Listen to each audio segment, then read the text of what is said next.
层。接下来，我带您完整还原事件真相，揭开这场怒火背后的中国潜规则。我们大时局频道会及时追踪各种重大新闻。如果您想翻墙观看我们的节目，我推荐一款非常好用的 VPN—— 神盾 VPN。我和我们团队的人觉得这是目前真正值得信赖的安全 VPN。为什么这么说呢？很多人可能都在用 VPN， 但是传统 VPN 存在一个问题，它只用一台伺服器，资料经过加密传送到 VPN 的服务器，然后由同一台服务器发送过去。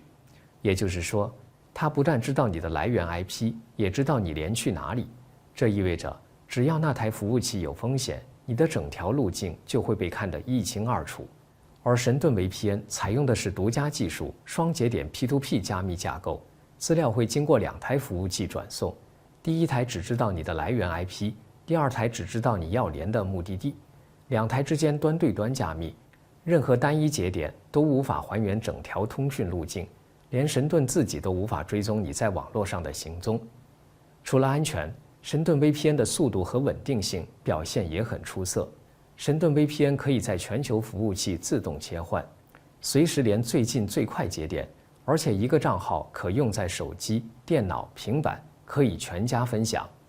现在购买2年方案，享65折优惠，输入我们节目专属优惠码大时局 DASHIJU， 再打9折，30天内不满意全额退款，无风险适用。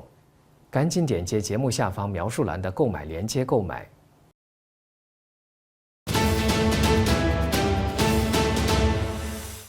大家好，这里是大时局要事透闻，我是袁成。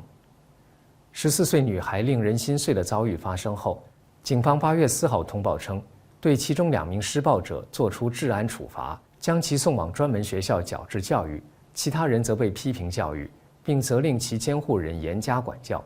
官方批评教育的处理结果让受害女生的父母完全无法接受。这对无助的夫妻选择了最卑微也最直接的方式，他们去了江油市政府，想为自己的女儿讨一个说法。现场的画面让人心碎，女生的母亲因为情绪太过激动，在现场几度哭到昏厥。这对父母的绝望很快就感染了周围的市民，于是越来越多的人停下脚步，围了上来，用陪伴表达他们的声援。人潮迅速聚集，从一开始的围观，慢慢情绪开始升温。一些市民试图进入政府大楼，跟现场的保安发生了推挤和冲突。网络流传的影片显示，在求助无门的情况下，这对可怜的父母甚至向政府官员双膝跪地，祈求他们能为自己的孩子做主。这一跪不仅跪碎了他们自己的心，也彻底点燃了江油市民心中的怒火。到了4号下午，事情就完全不一样了。从一开始的同情和声援，演变成了一场大规模的示威，越来越多的市民走上街头，聚集在市政府周边。与此同时，另一批愤怒的民众找到了那几位施暴者所居住的小区，他们在小区门口聚集抗议，甚至还有人直接在门口摆了花圈。这个举动的象征意义非常强烈，这在华人社会里是一种极度愤怒和诅咒的表达。面对迅速扩大的群众运动，当地政府的反应也非常快，但选择的方式是调集大量的警力，开始进行强力清场。第一波冲突就这样爆发了，很多在现场抗议的民众被强行带走，一些被抓的市民被强行塞进了那种铁笼子一样充满异味的大货车。这种货车平时的用途是运送活体牲畜，这个画面对人的心理冲击是巨大的。有网友评论说，这已经不是一种执法了，这是一种隐喻。他们在用最粗暴的符号告诉你，在他们眼里，你不是公民，你是牲畜。这一轮的清场并没有吓退江油人，入夜后的江油气氛更加紧张，下午的镇压反而激起了更多人的反抗情绪。大约有2000名市民在天黑后重新聚集在市政府门口。这次的人群中出现了大量年轻的面孔，很多都是学生。他们手拉着手，组成人墙，跟一排排的警察对峙。他们开始高喊口号，从一开始的拒绝霸凌、还我真相、严惩凶手，慢慢的，口号的内容也开始变得更加直接。现场的气氛透过无数网友的手机直播和短影片，传遍了整个中文互联网。甚至有外地的网友看到消息后，立刻开车连夜赶往江油，要去现场声援。一个地方性的事件正在演变成全国性的焦点，而接下来发生的事让所有人都惊呆了。5号凌晨，大约午夜时分，第二轮也是更猛烈的一轮清场行动开始了。根据海外平台 X 上流传的无数现场影片，这次的手段远比下午要激烈。影片中可以看到，警察手持着警棍冲进了抗议的人群，现场尖叫声、哭喊声一片。因为示威者中有很多是学生，体力上根本无法抗衡，人群很快就被冲散了。但事情没有就此结束，一些画面显示，即使在人们已经倒地或者逃跑的情况下，追赶和殴打似乎并没有停止。有市民捡起地上的矿泉水瓶扔向警察，进行着微弱的回击。接着，更具争议性的一幕出现了，官方调来了震爆弹和催泪瓦斯之类的装备。在极度的混乱和愤怒中，人群中有人喊出了“习近平下台，共产党下台”，抗议声浪直指中央。这场深夜的激烈冲突一直持续到凌晨3点左右，人群才逐渐散去。而到了5号早上，整个江油市政府及周边地区已经被完全封锁，到处都是警察和路障。一位路过的市民拍下影片，感叹说：“哦哟，好多警察，好多把路都封完了，到处都是警察哦，啥子情况哦？这个国家啷么了哦？”